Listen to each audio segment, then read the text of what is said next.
morning, class 10C. Now today we will continue chapter metals and non-metals. As you all know, we have done all the topics. Now we are left with the last topic. So for this you all have to open your NCERT, and today we will discuss about the characteristics of ionic compounds. So in activity 3.13 you are asked to take samples of sodium chloride, NaCl, potassium iodide Ki, barium chloride BaCl2, or any other salt that we have in the science laboratory we are supposed to take. Now in the second step we are supposed to touch these salts and find out their physical state. After touching, as you all can check with sodium chloride, because you all are having it at home, so you will find that the sodium chloride is solid. Take a small amount of sample on a metal spatula and heat on the flame, and you all have to do this with other samples also. Then you are supposed to observe the sample after heating, and you will see that all the samples, they impart a particular color. Try to dissolve the sample in water, petrol and kerosene, and you have to check are they soluble or not. Now you have to check whether these substances, that is sodium chloride, Ki or barium chloride, are conducting electricity or not. So we have to check it using this setup given here. Now last, you have to check the inference about the nature of these compound. So now we will be discussing each one of them. Here, in order to test the conductivity of salt solution, suppose I am taking NaCl. So here you can see this is electrolysis going on, in which the salt solution is taken. Salt solution means this salt will be dissolved in water. Now we are supposed to take graphite rods in order to make the electrodes, that is cathode and anode.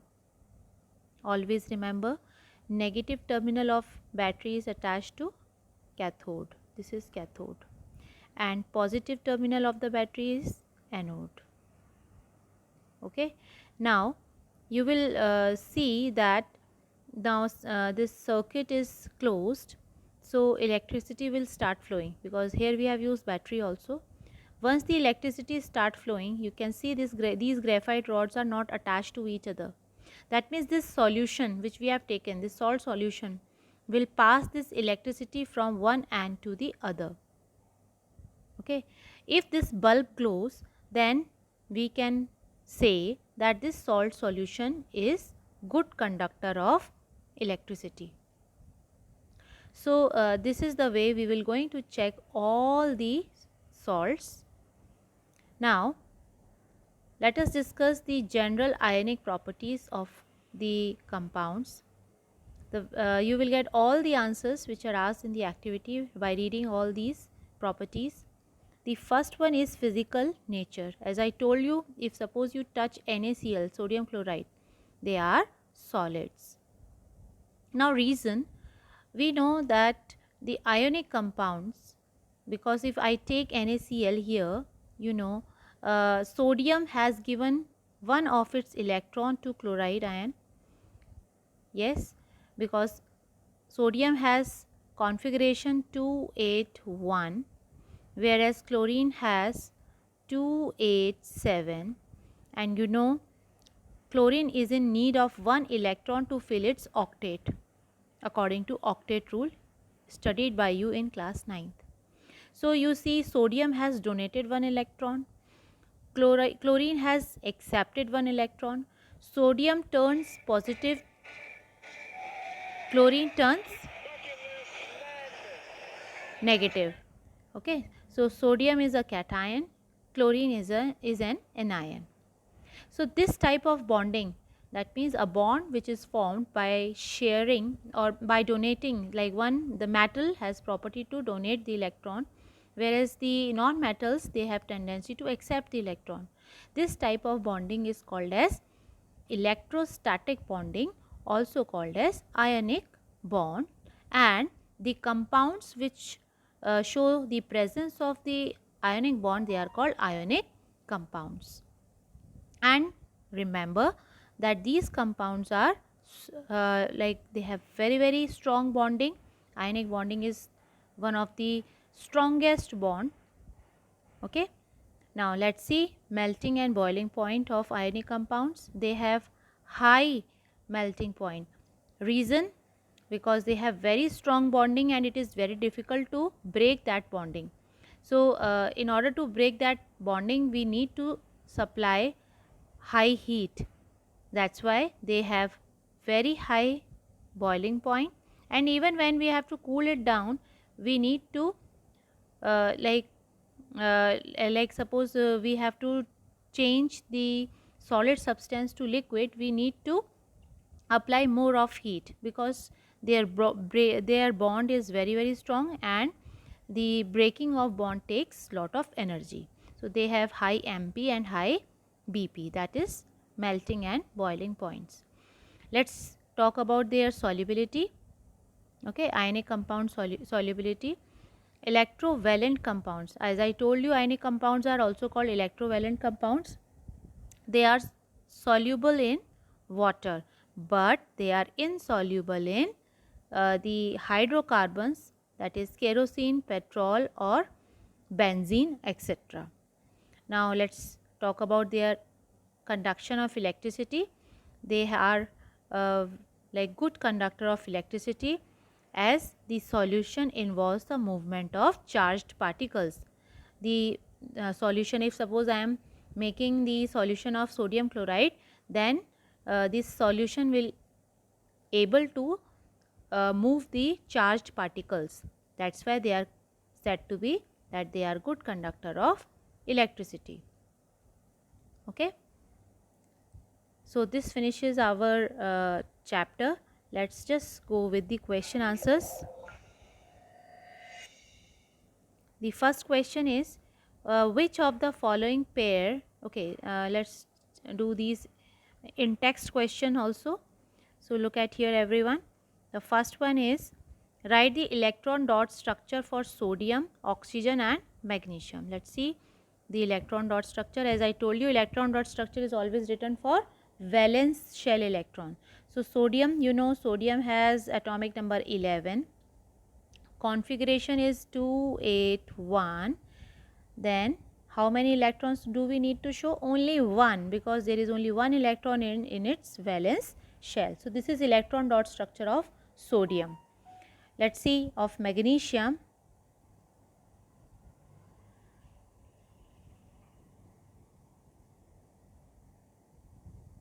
Magnesium atomic number is 12. This is going to be 2A2. That means 2 valence electrons are there. Then we can show 2 electrons like this. So this is electron dot structure of magnesium. Let's see of oxygen also. Oxygen atomic number is 8. Configuration is 2, 6. So how many valence electrons? 6 are there. Let us show 6 electrons. We will show 6 electrons like this. So this is electron dot structure of oxygen. Now let us check the second part of the first question. Show the formation of Na2O, that is sodium oxide, and magnesium oxide by the transfer of electrons. So look at here everyone. Let's see sodium oxide. If I just break this structure, you will find 2 sodiums are required to join oxygen. How? It has 1 electron, it has 1 electron, and you know oxygen is in need of how many electron to complete its octet? Yes, 2 electrons. So 1 will be given by 8, 1 will be given by 8. So this is going to become like this: sodium plus sodium plus, and oxygen will be like this. We will show the electron donated by sodium by cross, and this is going to be like this. So let's write its structure.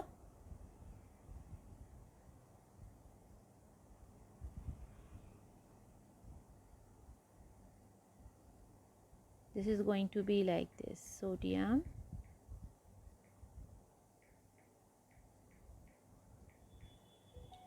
oxide. Now let us go for magnesium oxide. Now check here everyone, magnesium has 2 valence electrons. Oxygen is in need of 2 electron to fill its octet.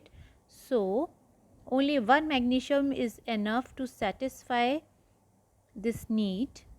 So this magnesium will acquire 2 plus valency, and oxygen, because it has taken 2 electrons from magnesium, it will have this valency. So this is going to become MgO. I hope you have understood this. Now let's move on to the third part of first question.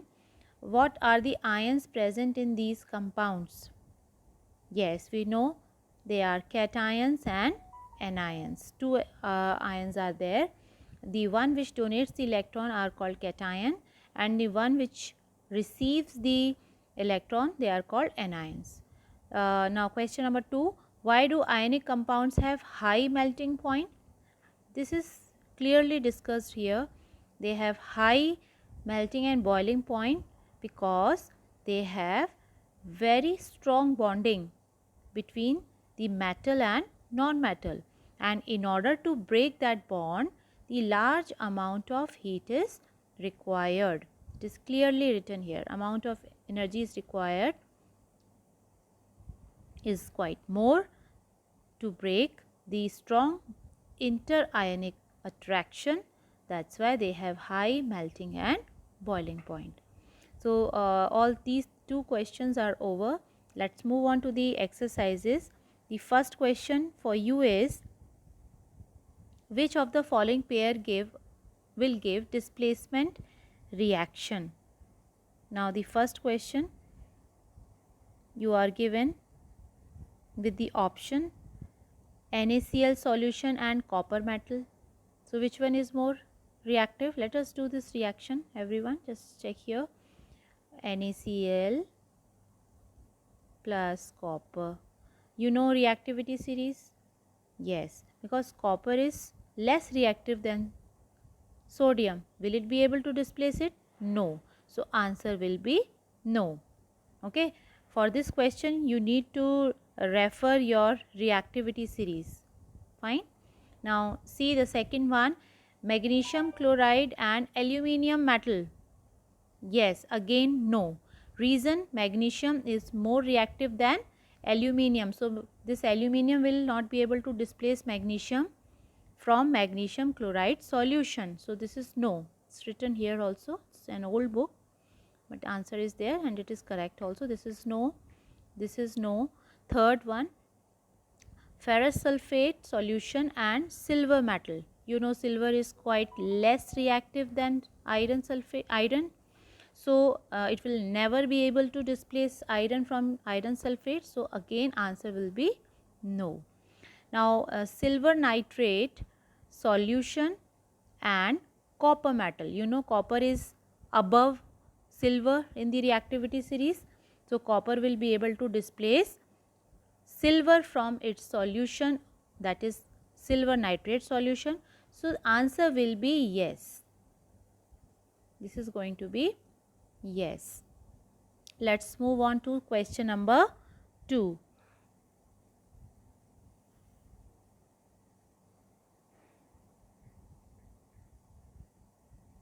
Yes, question number 2 is, which of the following method is suitable for preventing an iron frying pan from rusting?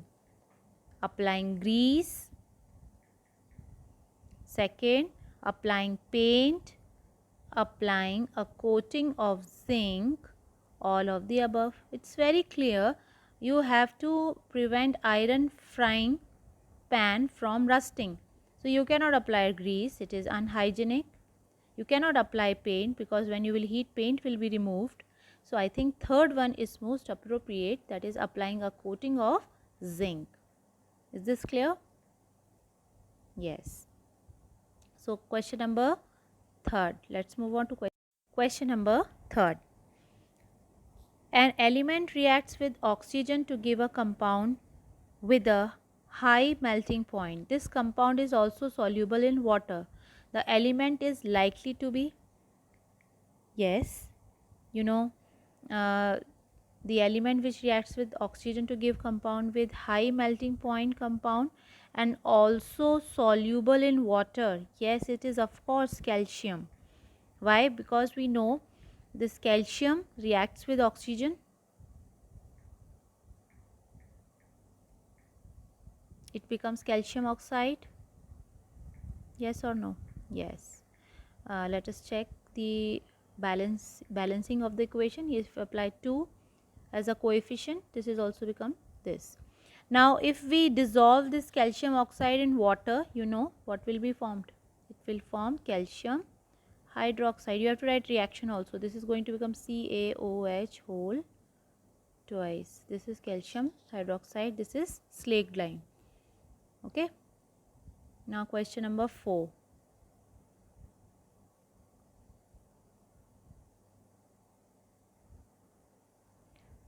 Food cans are coated with tin and not with zinc. Yes. Zinc is costlier than tin. Zinc has higher melting point than tin. Zinc is more reactive than tin. Zinc is less reactive than tin. So I hope you have understood. Zinc is more reactive than tin. That's why we food cans are coated with tin, not with zinc, because if zinc will be applied to food cans, it will react and it can harm body.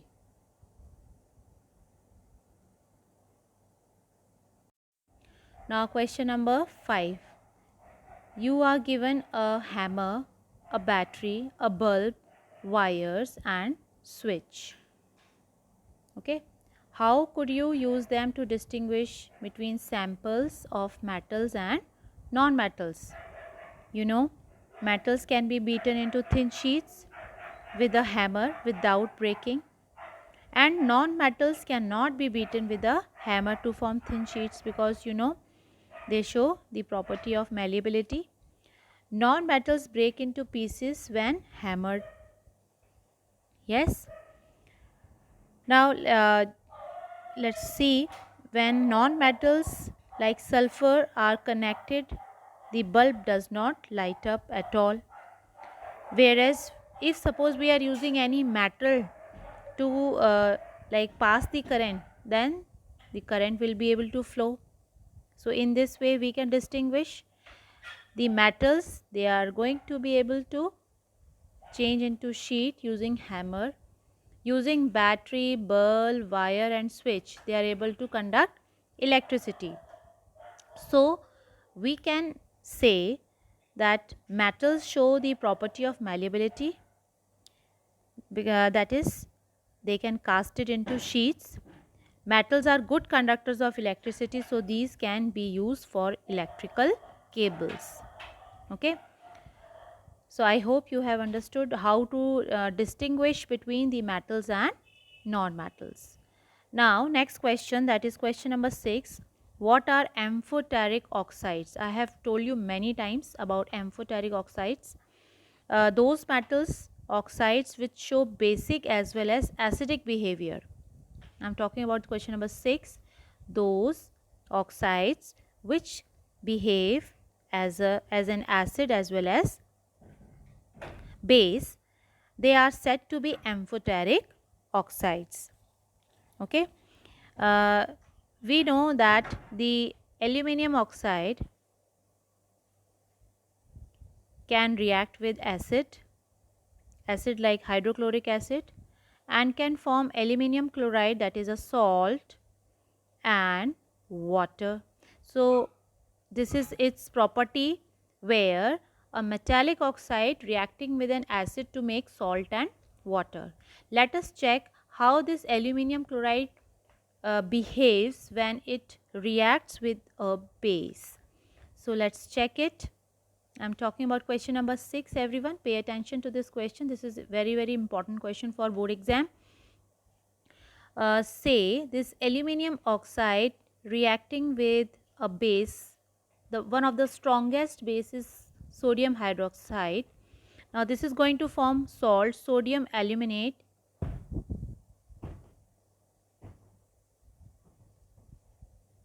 Yes, this is sodium aluminate, and sodium aluminate and water. Sodium aluminate is a salt, water. You know, this is showing reaction with the base also. So Al2O3, that is aluminum oxide, is the wonderful example of amphoteric oxide. Now I'll just take one more example of amphoteric oxide, that is zinc oxide. You should know at least two. First one aluminum oxide, second one zinc oxide. When zinc oxide reacts with hydrochloric acid, it also forms salt, that is zinc chloride plus water. This is miswritten, this is ZnCl2. Now let's check zinc oxide with a base. Zinc oxide plus NaOH, this is again a strongest base, is going to form sodium zincate, Na2ZnO2 plus water. So I hope you have understood this sodium zincate is a salt, water. So ZnO, when reacting with base making a salt and water, so this proves that both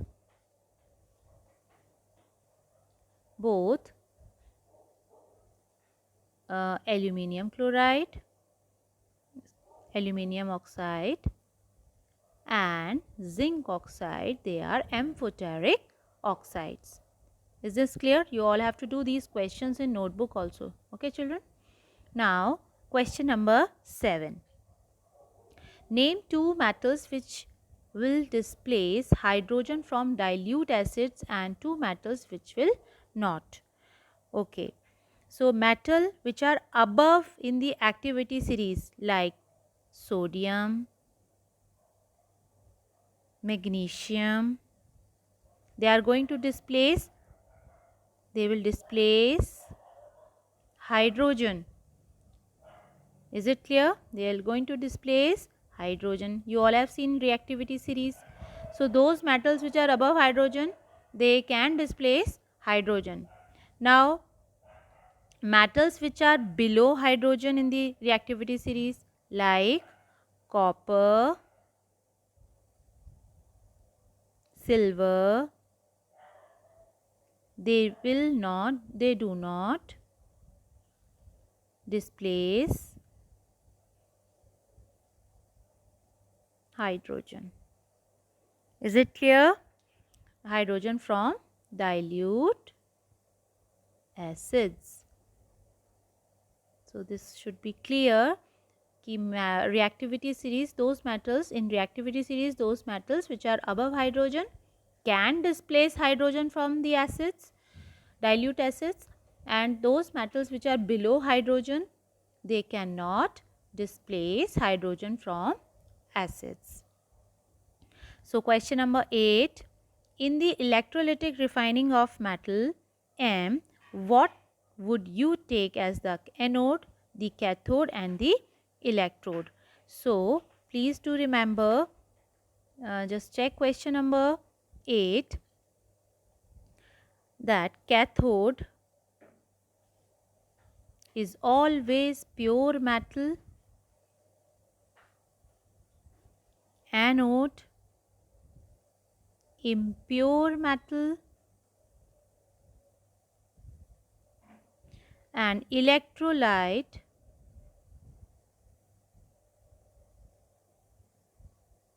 metal salt solution. Metal salt solution. Is it clear? Question number 9. We will today do till question number 9, otherwise this video will be very lengthy. So question number 9, let's see question number 9.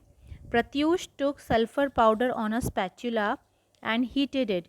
He collected the gas evolved by inverting a test tube over it, as shown in the figures. Yes, let's see the figure. Yes, in this way. This is the burner. He has taken sulfur on the spatula, and this flame is heating the sulfur. Okay. Now, what will be the action of gas on dry litmus paper? Yes, you know, on dry litmus paper there will be no action. So first part, no action, because there should be some ions to flow the electrons. If suppose there will be no water in it, then nothing will be transferred, so no action. Second, moist litmus paper becomes red. So what does it suggest? That this sulfur is burning to form sulfur dioxide. Sulfur dioxide, when is coming in contact with moisture, it is turning to an acid. Is it clear? Because sulfur plus oxygen is SO2, which is a non-metallic oxide, and I have told you many times non-metallic oxides are acidic in nature. Yes, and when they are dissolving in water, they form acid. Which acid will be formed? Sulfurous acid. That's why litmus paper, which is moist, will become red. Okay, so this much for today. Thank you everyone. Do notes which I have posted.